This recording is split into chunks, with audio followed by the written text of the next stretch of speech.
Well, he's a cutie pie. I might put him in Potomac. Okay, yes. Yeah, he can come right on to Potomac. Oh.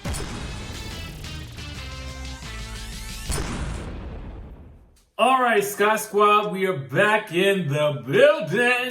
We got to talk about this whole situation going on with Braxton Family Values. If you guys didn't know, if you've been living under a rock, Braxton Family Values, we back on the air tonight on We TV. Make sure you guys are tuned in because, you know, we're going to keep it locked on the show, okay? And then we're going to talk about it tomorrow because we got some questions about everything that happened in Get Your Life, and now we got to see what's going to happen in the follow-up to Braxton Family Values, okay? So get into all of the things that we got to talk about right now. But what I want to let you guys know, the tea is that the sisters are speaking out. Now, you guys may recall, after that trailer dropped for Braxton Family Values, Tamar came out and tweeted and said it was disgusting, okay? They was using her pain for their pleasure, you know, because the sisters in that sneak peek had talked about how the situation with her being hospitalized had affected them, okay? Now, you guys may recall way back in the July that when Tamar went into the hospital for trying to end it all, you know, at the time, she was asking WeTV to let her out of her contract, okay? And WeTV came out with a statement and they said this: Tamar Braxton has been an important part of our network family for more than a decade. As she focuses on her health and recovery at what is clearly a difficult and personal time, we will work with her representatives to honor her request to end all future work for the network. We wish her nothing but the best. Now, they still went ahead and they showed that Get Your Life show, and that was riveting, okay? That was some interesting TV.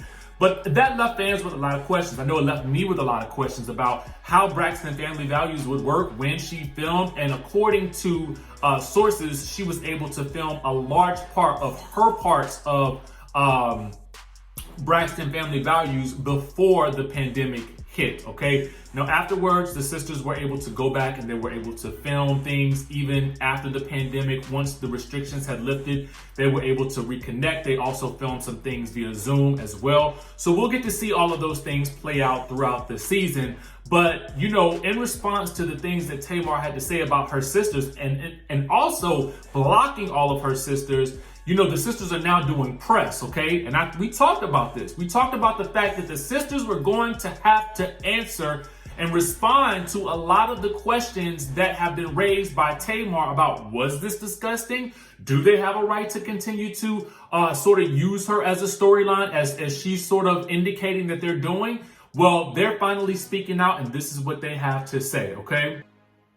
Tawanda says this: I think that we would do our fans and the viewers a disservice if we didn't talk about it. So when the producers and the family collectively got together and said, this is what we're going to do, we're not going to tell Tamar's story because it's her story to tell. However, we can talk about it, how it affected us as a family and individually when we found out about it. How did we react? Those are our feelings, and I think that real families can respect the fact that we're going to touch on it, but we're not going to tell her story. At the end of the day, they say, the sisters, they say that it would be impossible to do the show without acknowledging what happened to Tamar. And I just have to say that I believe that they're 100% correct on this matter. You know, if she was a part of the franchise at a certain point in time and something dramatic happened to them and they were still filming, or they were in their contract period to still continue to film, and it would be kind of weird for the fans and for the story if they didn't react to it in some way, shape, or form. Now, you have to realize you're on reality television. They're going to use, you know, whatever is in the headlines, especially if it's regarding someone who was on the cast.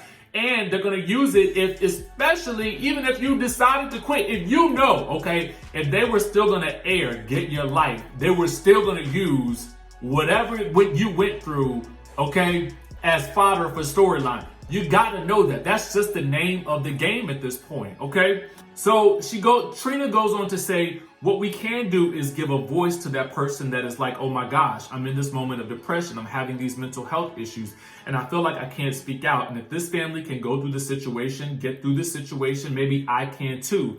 We always did this show to help someone else, not just ourselves, because we've had our own counseling.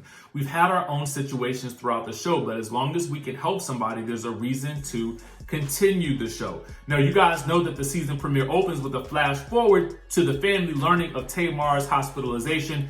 each member speaking directly to the camera, almost as if they're speaking to Tamar, but Tawanda says that wasn't their intention. She says, we have her number and we saw her a few weeks ago and we've actually had a personal private conversation with her about everything that everyone isn't privy to. But we definitely wanted the viewer to understand that this is a serious situation and we take it serious. We respect anyone in their boundaries of where they are mentally and emotionally, okay? She says a lot of doctors will tell you, I'm a certified life coach, so a lot of doctors will tell you that it's important for the victim to understand how the family reacted or how your loved ones are feeling when you have decided to make that decision. I think that's very important. Side note, I didn't know she was a certified life coach, and listen, do you have to get certified to become a life coach? I didn't even know that. Both Trina and Tawanda say that there's nothing that could break their sisterly bond with Tamar, but they do say that their relationship will have its peaks and valleys. On the Tamar and Hall show, you guys may remember, Tamar acknowledged that the family needed to work on forgiveness on both sides to move forward from everything that transpired in 2020 and even years before that. Tamar told Tamar, she said, this is my family and I love my family. I didn't want to fight with my family and I didn't want to be an example of a family who fights and argues and always have turmoil. And now we're at that point where it's assault and threats, and this is not the show that I created. I created the Braxton Family Values because I wanted to be an example part of the Black community with 5 amazing sisters, all different walks of life, who can inspire and help, and people can learn from our experiences along the way. We wasn't teaching anything but being devilish, and I didn't want to do that. It's very important to note that she is very much indicating it was she who created this show, she who created this show, she who created this show, and now she wants no parts of it, okay? Tawanda says it was important for Tamar to speak her truth, and that's Tamar's truth. Tamar has to tell her own story, and I think that's just where we're standing with it. We're just respecting where she is mentally and emotionally, and if she felt that's what she needed to do to get it off her, because sometimes you have to get it out, then that's what she needed to do. So, for me, I just kind of feel like, every time I feel like Tamar has an opportunity to tell her truth, it ends up in some way, shape, or form coming out in some sort of distorted fashion, because that's what I thought that Get Your Life was supposed to be. But at every turn, it seemed as though when the truth of the matter was smacking her in the face, she, at that point in time, took the opposite road and ran in the other direction. That's how it came across on the screen to us as the viewing audience, and that was very frustrating. And that's how it seemed to come across for the production staff as well as Mona Scott Young, because Mona Scott Young even said as much to Tamar during the show, okay? So at this point in time, I've said it time and time again, I would prefer that Tamar continue to get the help that she needs, take the time away, never do reality television again, and put all of her angst and her woes into her music and into her art form, because that is the one thing that I believe has never failed her, because that is her gift, okay?